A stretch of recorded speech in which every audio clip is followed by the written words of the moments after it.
Assalamu alaikum wa rahmatullahi wa barakatuh. Ripino hajaina. Misy mpaminany telo niakatra velona tany andanitra.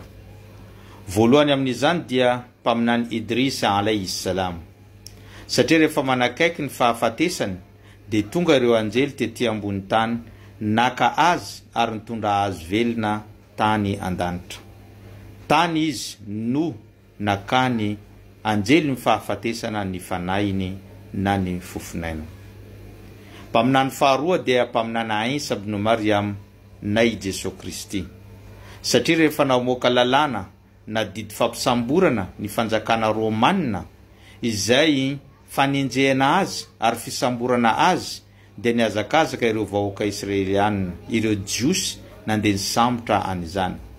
Ka teo dia namory ny mpianany i mpaminana Isa ary niangavy tamin'izy ireo fa haka ny tarehiny dia apetraka amin'ny iray amin'ny